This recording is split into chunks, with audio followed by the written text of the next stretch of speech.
Olá, aluno, então aqui, primeira questão da ESA, a gente tem aqui uma questão bem específica, né? Vamos já acompanhar aqui o enunciado, ó. Bem mais que um limite, a fronteira é sobretudo uma zona de interações. A Constituição Brasileira, de 1988, considera nas fronteiras terrestres faixa de fronteira, uma largura de... Ó, tem que se atentar aqui ao contexto que ele coloca aqui, ó, faixa de fronteira. Então, faixa de fronteira quer dizer o quê? A área a partir do limite político. Então, imagina lá o limite político do Brasil, principalmente o limite a oeste, né, o terrestre, norte e oeste, que faz ali fronteira com quase todos os países da América do Sul. Então, a partir dessa linha que divide o território brasileiro dos outros territórios, o Brasil, a partir da Constituição ali de 88, ele tem uma faixa de fronteira, que seria ali uma área de atuação de interesse do governo federal. E aí essa faixa de fronteira ela segue, né, por toda a região de fronteira. Então você tem ali um parâmetro bem específico do que ele está perguntando no exercício. Então ele pergunta ali, ó, a faixa de fronteira é uma largura D, então ele dá as opções, ó, 10 km, 50 km, 200 km, 150 km ou 100 km. Como é uma questão específica, você tem que ter pegado esse conteúdo ali que trata do território brasileiro, do contexto de fronteira, limites. E aí o que é especificado pela lei é uma faixa de 150 km. Então, a partir do limite territorial, ocorre essa faixa de fronteira que equivale aí a 150 quilômetros por todo o território brasileiro, por toda a área de fronteira do território brasileiro. Essa área é uma área de interesse do governo federal em atuações específicas justamente no controle de fronteira, de limite com os países vizinhos. Então é isso. Valeu, obrigado e até a próxima. Olá, aluno. Aqui então uma questãozinha sobre clima do Brasil, né? Trabalhando aí as massas de ar, que é um contexto que eventualmente é cobrado na prova da ESA. Então você aí que já fez ou está estudando, né, que estudou para a prova da ESA, está habituado com esse contexto. É só para a gente já fazer uma referência, né? O território brasileiro, ele tem uma extensão continental, né? Quinto maior território do mundo em extensão. E aí, esse território ele sofre atuação direta de 5 massas de ar. E na questão, aqui no exercício, ó, ele traz um mapa correspondente ao período de verão e um mapa correspondente ao período de inverno. Então, as duas principais estações do ano correspondente ao clima do Brasil. Por quê? Porque a maior parte do território brasileiro é clima tropical. Então, essa característica é muito marcante do clima tropical, de uma estação de verão chuvoso e inverno seco, no contexto geral, né? Com exceção da região norte, que é o clima equatorial. E aí você consegue ter uma boa distribuição aí dessa perspectiva da atuação das massas de ar. Então vamos aqui, ó. Nesse primeiro mapa, que traz o período do verão, então você tem aqui, ó, a massa equatorial atlântica, a massa equatorial continental e a massa tropical atlântica. Essas três massas de ar, qual que é a principal característica delas? Elas são quentes e úmidas. Então, ó, quente e úmida são essas três massas de ar. Vou sinalizar, ó, quente e úmida e quente e úmida. Então, a única massa que é quente e seca é a massa tropical continental. E aí percebe que a área de atuação dela aqui, ó, que mostra pelas setas, é bem menor que a área de atuação das outras massas de ar. Então a atuação das massas quentes e úmidas, elas prevalecem no território brasileiro. Então por isso, quando você pensa assim, principal característica do clima brasileiro, quente e úmido, por causa dessas três massas de ar aí. A equatorial continental, a MEC, a MEA, equatorial atlântica, e a MTA, tropical atlântica. No inverno, muda um pouco, principalmente a questão da intensidade dessas massas de ar. E aparece uma outra massa de ar, que é uma massa fria e úmida. Então, a única massa de ar fria e úmida é a MPA, a massa polar atlântica. Aí o que acontece com as outras massas? Principalmente as massas aqui da região norte do Brasil, ó, elas ficam menos intensas, então perde um pouco da área de atuação delas. E a MTA também ela tem um desvio, né? Ela vem mais pro nordeste aqui, então você tem um pouco de desvio da atuação da MTA. E a gente tem que lembrar que a região centro-oeste do Brasil, a região do Cerrado, né? Ele acaba tendo ali aquela concentração de ar seco também, que é muito relacionada aqui à MTC. Então que você já passa a ter uma ideia da atuação das massas de ar. Então vamos pegar aqui o enunciado, ó. O Brasil tem um território de dimensões continentais, suas terras se estendem pela zona climática intertropical e o seu litoral é igualmente extenso. Só um detalhe aqui que você também já deve lembrar, né? Tá vendo aqui essa linha pontilhada que passa pelo Mato Grosso do Sul, Paraná e São Paulo. É o Trópico de Capricórnio. Então, como o Trópico de Capricórnio passa aqui por esses estados, essa porção do território brasileiro, né, região sul do Brasil, está na zona temperada. Então ele cita aqui, né, se estende pela zona climática tropical e também, então faltou essa informação, não vai fazer muita diferença, né, na resolução, mas é interessante você ter essa informação também. Então zona climática intertropical e temperada sul, mesmo sendo aqui a menor porção do território, né, mas é importante destacar. Então lá, essas e outras características imprimiram no clima nacional forte influência das massas de ar oceânicas.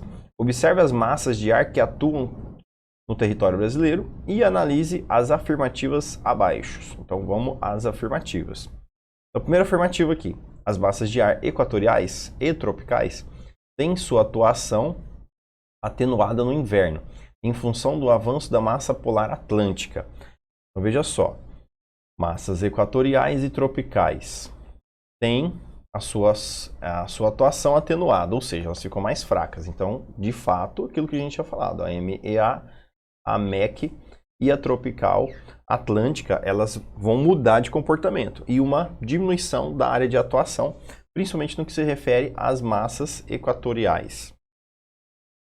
Então, essa afirmativa, ela está correta. Até porque a gente tem que destacar também a questão da massa polar. Então, massa polar ganha força, né, ganha expansão sobre o território, e aí ela impede que as massas equatoriais permaneçam ali nas suas respectivas áreas de atuação.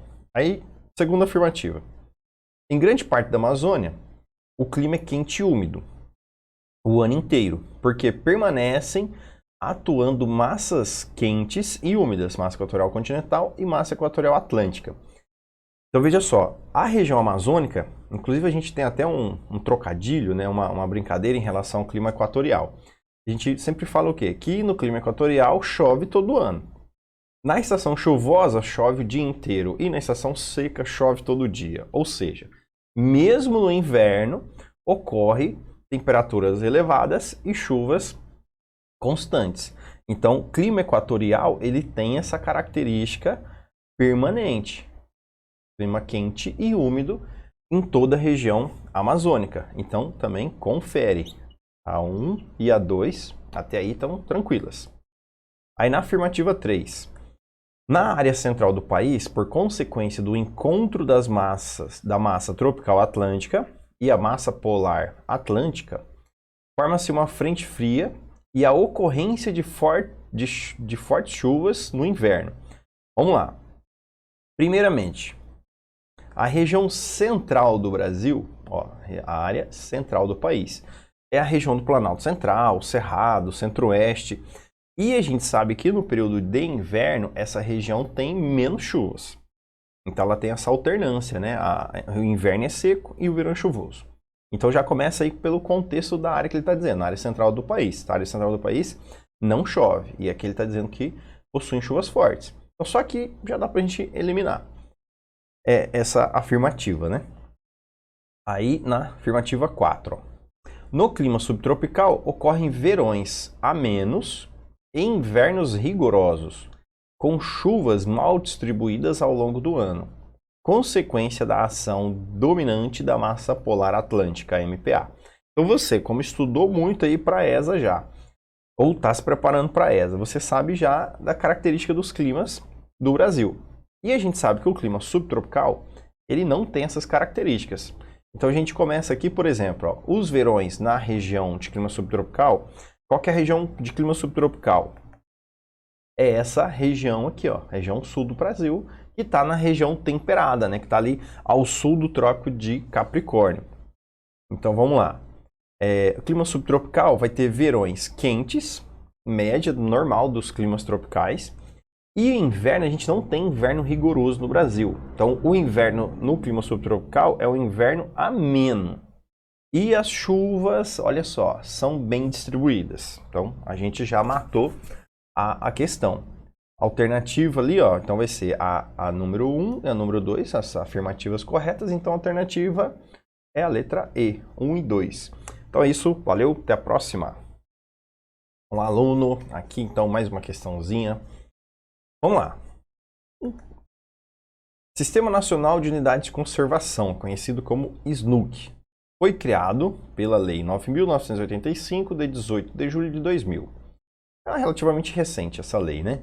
E tem como um dos objetivos proteger recursos naturais necessários à subsistência de populações tradicionais, respeitando e valorizando seu conhecimento e sua cultura, promovendo-as social e economicamente, sendo denominadas unidades de proteção integral e unidades de uso sustentável, conforme a restrição ao uso. Então, ó, primeiro contexto.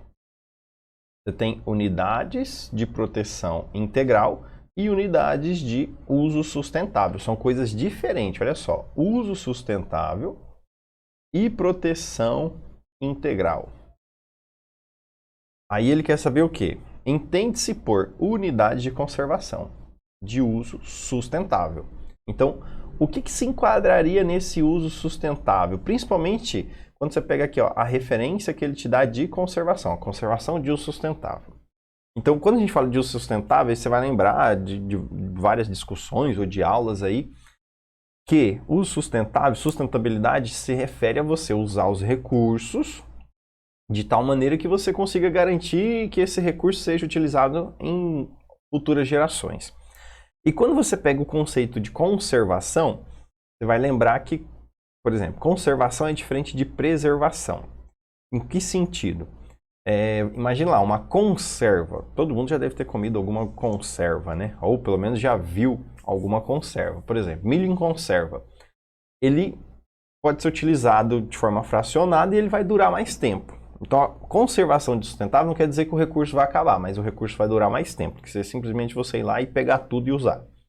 É diferente de preservação. Preservação você nem abre a lata de milho, então deixa lá, vou preservar e vai ficar intocado. Então são duas coisas bem diferentes.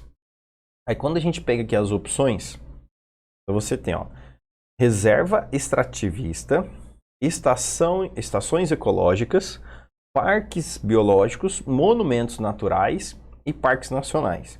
Então, dessas opções, qual que se parece mais com algo que eu possa estabelecer esse uso consciente, né? Esse uso controlado? Então, se a gente for analisar aqui, né? Vamos pegar aqui a letra E, ó, Parque Nacional. Parque Nacional, o contexto ali não te indica diretamente, né? Mas um parque nacional você entende que é uma área de interesse nacional, por isso parque nacional. E que se é de interesse nacional, não vai ter necessariamente essa perspectiva da exploração, né? Mesmo que seja sustentável. Aí, monumentos naturais. Monumentos naturais são áreas também importantes dentro de um contexto nacional, né? Um monumento. Você não vê o monumentos sendo explorados de uma forma diferente a não ser ali de contemplação, de estudo, de análise. Então, dificilmente vai ter uma extração. Então, independente se for um monumento natural ou não. Então, isso você vai fazer naquela perspectiva assim também de eliminação, né? Aquele joguinho de palavras para ir eliminando. Parques biológicos. Biológicos, estão lá, biovida, né? E lógicos, estudo da vida. Então, parques para estudar a vida. Se é para estudar as espécies de vida, então você não vai ter exploração dessas espécies de vida, você não vai ter o uso intenso dessas espécies de vida. Então também fica meio fora do contexto. Aí, estações ecológicas, ecologia, né? Ecológicas, ecologia, estudo dos elementos que interam ali as características da paisagem natural. Também foge um pouco dessa perspectiva de conservação e uso sustentável. Aí, o que sobrou pra gente aqui? Reserva extrativista. O que significa extrativista? Extrativista vem de extração. Então fez todo sentido, ó. Mesmo que você não conhecesse a Lei 9.985, mas daria para você, indo dentro de um contexto ali, né, fazer essa eliminação. Então, a alternativa correta é a letra A. Então, reserva extrativista corresponde a um contexto de unidade de conservação de uso sustentável. Então é isso. Valeu, obrigado e até a próxima. Olá, aluno. Então aqui, ó. A questão que aborda um contexto muito amplo, né? Principalmente quando a gente fala de economia. A agropecuária é o carro-chefe das exportações do Brasil desde que o Brasil começa a se formar ali ainda como colônia, uma economia agrária exportadora. Aí o Brasil dominando o cenário agroexportador no mundo em vários segmentos. Mas vamos ao enunciado, ó. Em relação à dinâmica recente e às características do agronegócio praticado no Brasil, a única afirmação que condiz com a realidade é... Então, assim, não é um enunciado que te traz uma indicação realmente do que seria a resposta preterida, né? Ele simplesmente joga a questão do agronegócio praticado no Brasil e acha aí alguma afirmativa que se encaixe no agronegócio. Então, fica muito fica muito amplo, né, a perspectiva, né? Então você leu o enunciado e o enunciado não te direcionou em nenhuma perspectiva, principalmente num tema que é muito amplo, né? Diferente, por exemplo, das outras questões que estava ali com o enunciado. Mas, enfim, vamos lá. Então, a letra A. Produção de frango nunca teve uma participação expressiva no cenário brasileiro. Olha só, todas as alternativas que tenham assim uma negativa muito forte, né? Geralmente elas estão erradas. Salvo uma ou outra exceção, mas geralmente essas afirmativas de negação, elas não condizem. Até porque o Brasil, ele domina aí vários mercados, né? A venda de frango, da carne de aves em geral, é muito forte no Brasil. Mercado árabe, o Brasil domina geral, então assim, o frango ele tem um peso nas exportações de carne muito grande para a economia brasileira. Então quando ele coloca ali que nunca teve uma participação expressiva, tá errado. Inclusive o Brasil é um dos maiores exportadores de carne de aves no mundo. Então aí a gente já consegue eliminar. Aí vamos lá. Na B. Entre 1996 e 2006, o aumento das áreas destinadas às pastagens superou o aumento das áreas de lavouras. Vamos lá. Para ter certeza disso, você teria que ter estudado o censo agropecuário do Brasil, principalmente desse período aí, né? É bem complicado você estudar um censo agropecuário, mas você consegue ter um subsídio para identificar a ideia dessa afirmativa pelo contexto geral. Então você sabe, no caso, as áreas de pastagem são maiores ou menores que as áreas de lavoura, né? Então aqui ele está dizendo que o aumento das áreas destinadas às pastagens superou o aumento das áreas de lavoura. A gente sabe que não, a gente sabe que as áreas de lavouras são maiores que áreas de pastagem. Por quê? Porque existe uma boa porcentagem de áreas de pastagem, ou seja, que são áreas destinadas à pecuária, que utilizam do pasto nativo. Então você não teve uma conversão direta. Então o Pantanal, Pampas, você tem até algumas partes do Cerrado, né?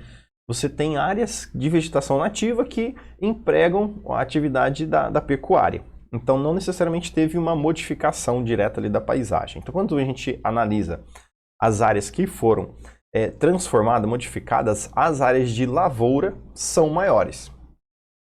Até aqui, por exemplo, né, quando você pega em relação a alguns dados, né, em 1995 e em 2005, coincidentemente a gente teve recordes de desmatamento e queimadas na Amazônia. Em 95, o governo do FHC, estabilização do Plano Real, deu um conforto para aos empresários aumentar os investimentos e expandir seus negócios.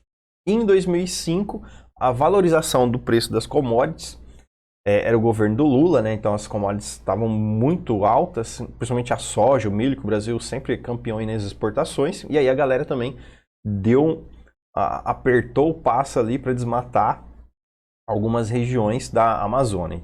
E aí a gente volta a ter recordes, né, históricos, né? Então são 3 recordes históricos, desde que começaram a ser monitorados o desmatamento da Amazônia. 95, 2005, 2019 e 2020, né?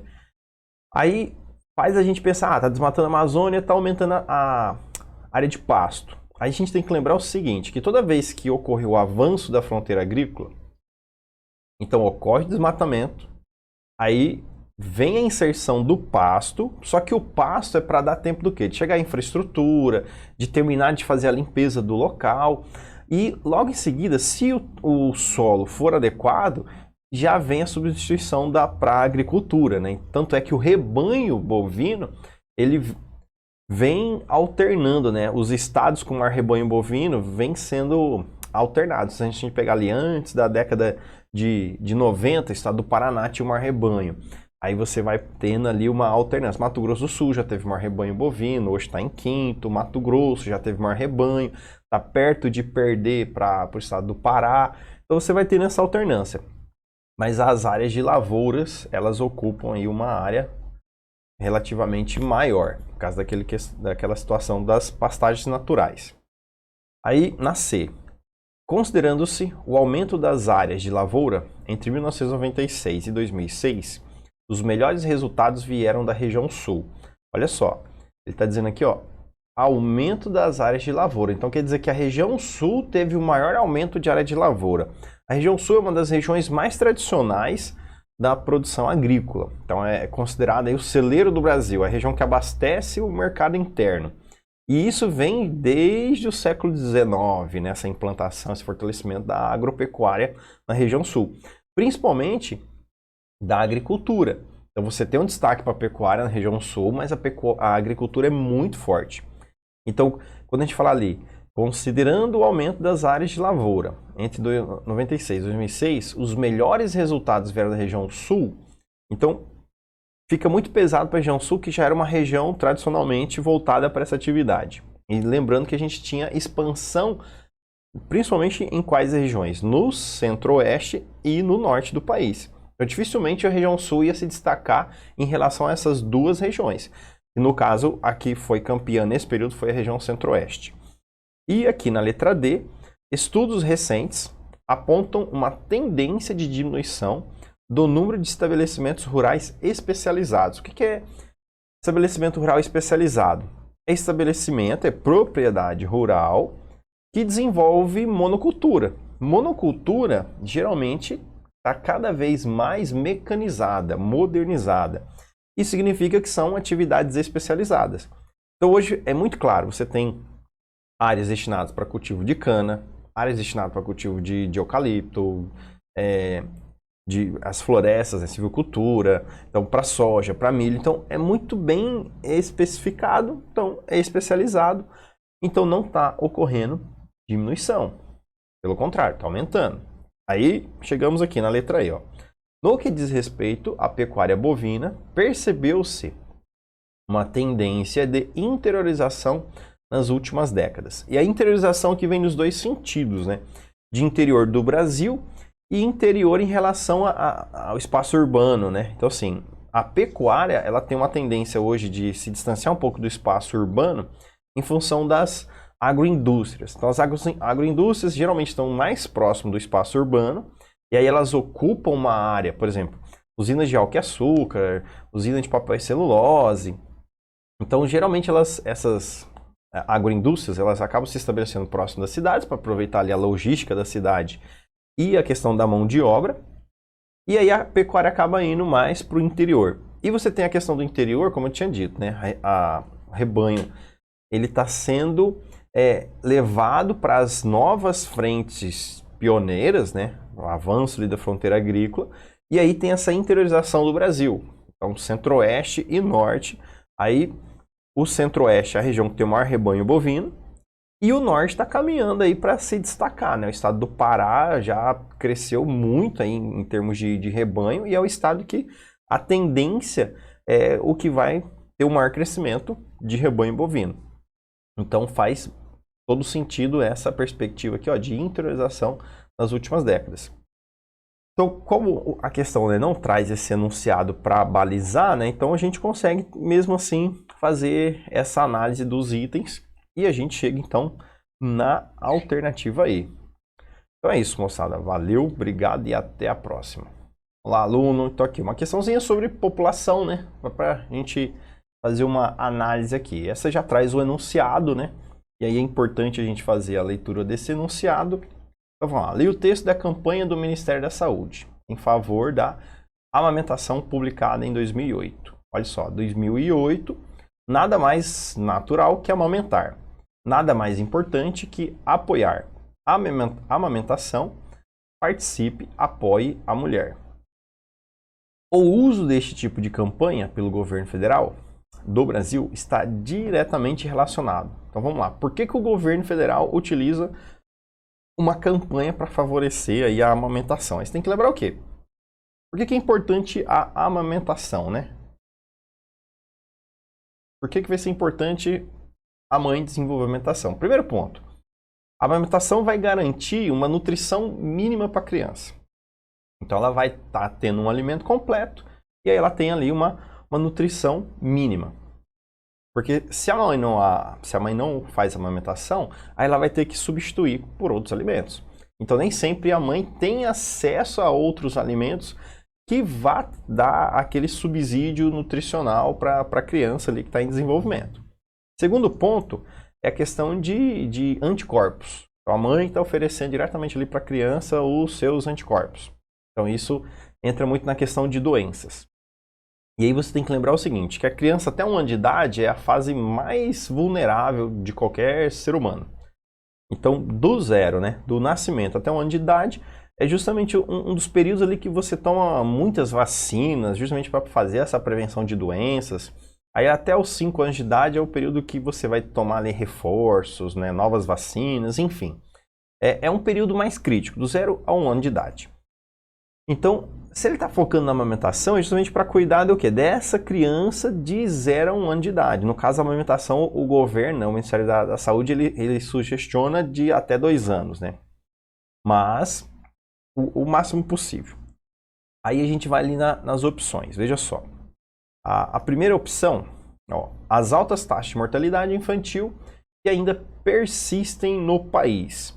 Quando ele coloca aqui altas taxas, e você que acompanha aí e está estudando a população do Brasil, a gente sabe que o Brasil ele vem numa escalada muito boa, né, em relação à qualidade de vida na população. Apesar de o Brasil ser um país subdesenvolvido, a gente melhorou muito a expectativa de vida, reduziu a mortalidade infantil, o IDH do Brasil ele subiu.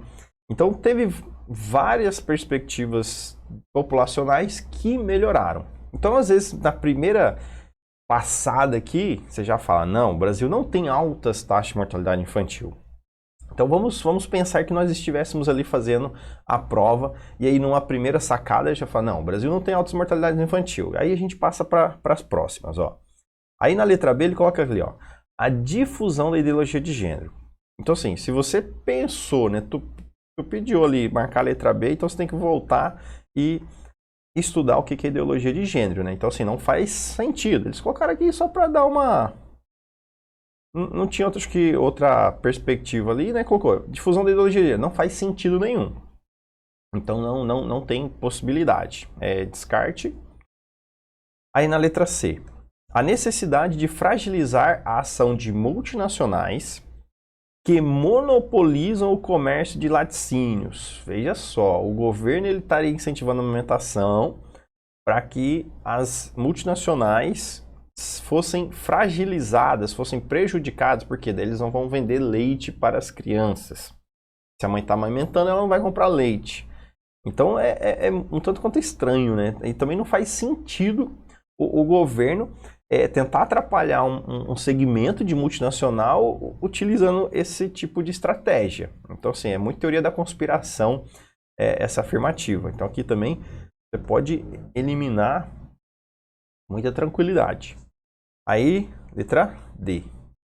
A redução da expectativa de vida ao nascer, verificada no país no último decênio. Veja bem, desde a década de 60 para a década de 70, que a gente começa o êxodo rural, começa a urbanização. O que aconteceu com a expectativa de vida no Brasil? A expectativa de vida só aumentou. Tanto é que o Brasil tem uma expectativa de vida que é regulada com os países desenvolvidos. Então a gente tem uma expectativa de vida maior que 70 anos. A gente já está ali em torno dos 75 anos de expectativa de vida. E essa expectativa, ela cresceu. Em nenhum momento aí nas últimas décadas teve redução de expectativa de vida. Então, sai do contexto também, a gente consegue eliminar com muita tranquilidade. Aí na E, as elevadas taxas de fecundidade verificadas no país nas últimas décadas. Vamos lá, taxa de fecundidade é o número de filhos por mulher.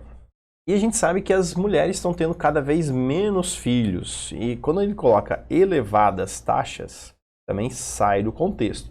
Qual que é o padrão? A maior taxa de fecundidade que o Brasil teve foi ali nessa transição da década de 60 para a década de 70.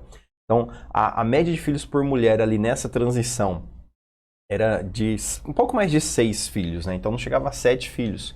E aí, a partir da década de 70, o número de filhos por mulher vem diminuindo num ritmo aí até rápido, mais rápido que dos países desenvolvidos.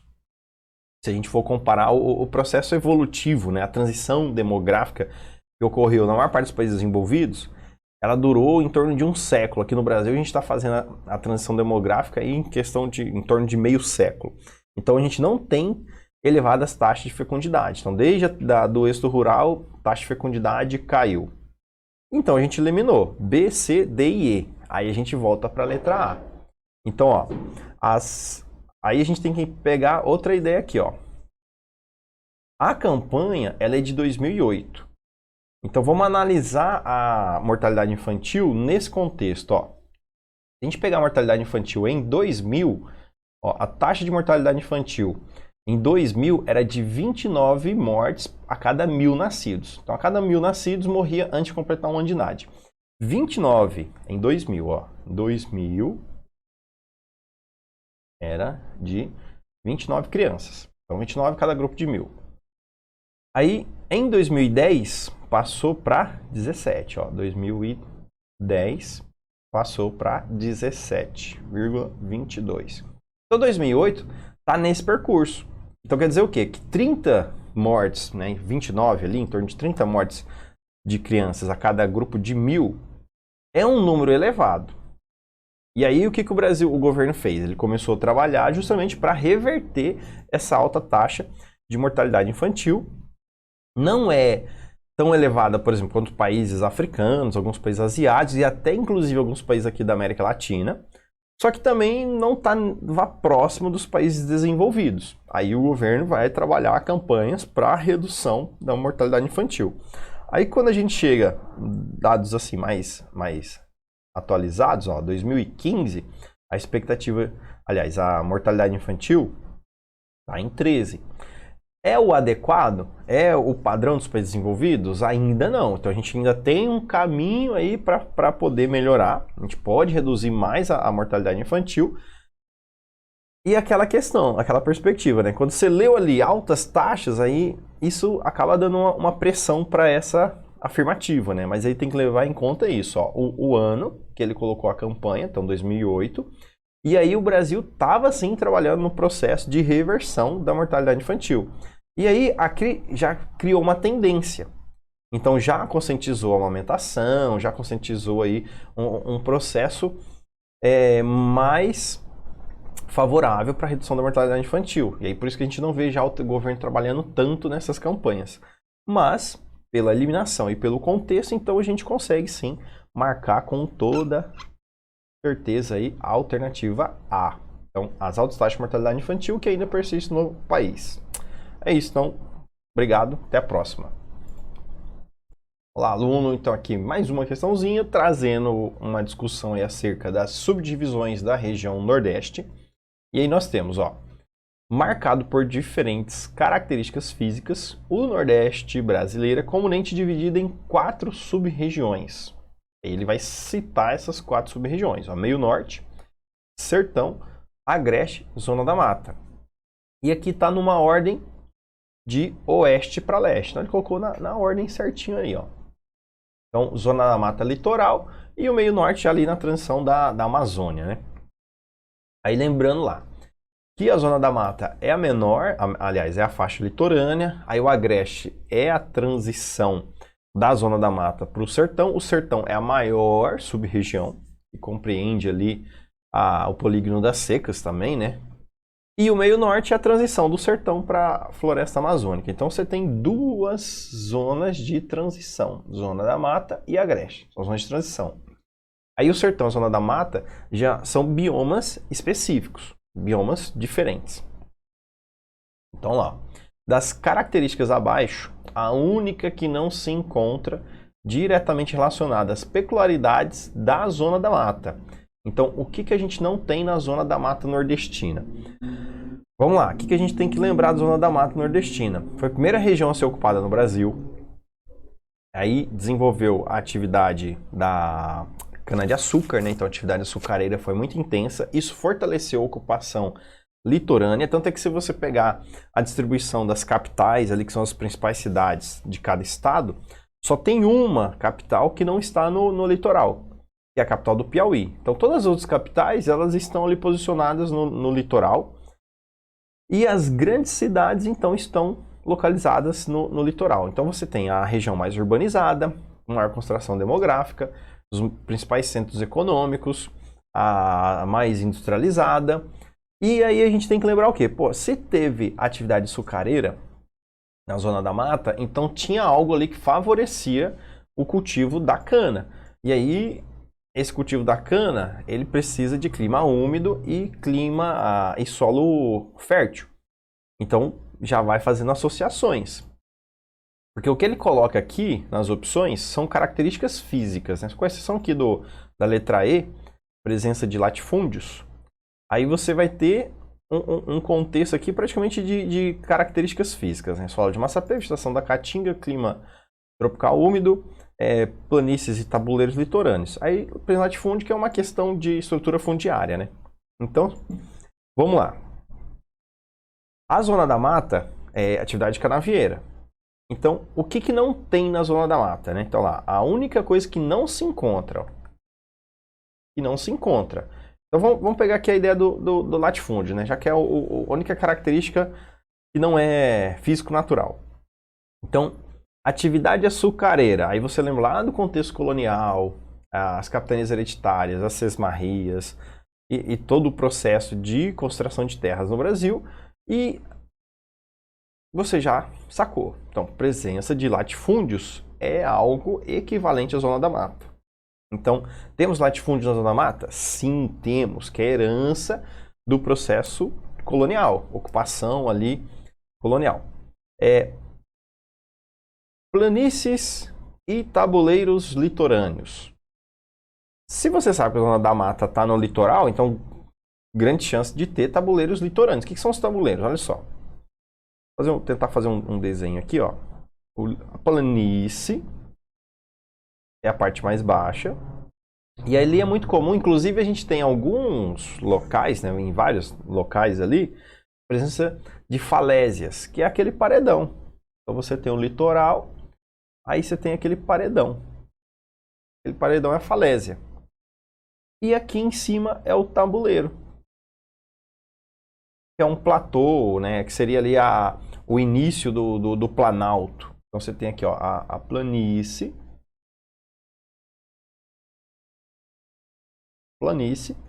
E aqui esse tabuleiro. Por que é tabuleiro? Por causa do formato, né? Tabular. Então é reto, é altiplano. Então você tem ali um planalto, alto e plano. E aí, pelo formato, tabuleiro. É diferente do litoral do Sudeste. No litoral do Sudeste você tem a planície. E aí você tem os mares de morros, né? Lembra da Aziza Bissaber, né? Então são os mares de morros. Minas Gerais, Rio de Janeiro, São Paulo, é bem característico os morros, né? Então, formações mamelonares.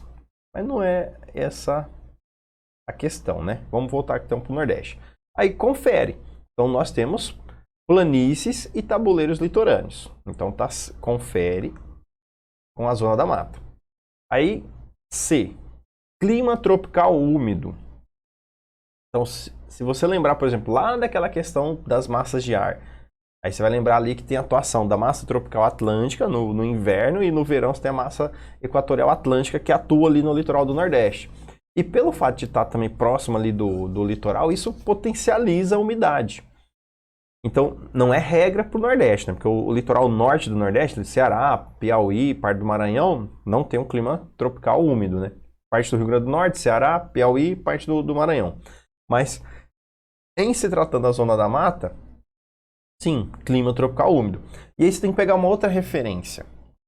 Como é que é o nome da sub-região? Zona da mata. Aí você pega aqui, ó, mata. Qual que é a única vegetação no Brasil que começa com mata? Mata Atlântica.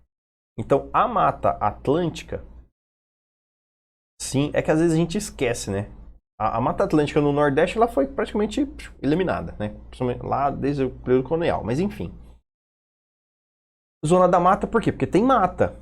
E qual que é a principal mata? Né? O bioma mata, Mata Atlântica. E aí, Mata Atlântica é um bioma úmido. Quente e úmido. Aí vem clima tropical úmido. Ou clima tropical litorâneo, né? Dependendo da literatura que você pega ali, pode aparecer tropical litorâneo. Mas enfim, se você matou essa ideia aqui da Mata Atlântica, aí você já consegue fazer esse contexto. E lembrar também que a atividade canavieira precisa do clima úmido e precisa do solo fértil. Então, solo fértil, qual que é o solo fértil lá do Nordeste? É o solo, justamente aqui, ó, o solo de Massapê. Os dois solos mais férteis do Brasil, Massapê e Terra Roxa. Massapê, litoral do Nordeste, e Terra Roxa, região Centro-Sul. Então, você tem essa característica do litoral do Nordeste, solo de Massapê, então confere. O que sobrou? Vegetação da Caatinga. Vegetação da Caatinga é característica aqui, ó, do sertão. Então, no sertão, predomínio Caatinga.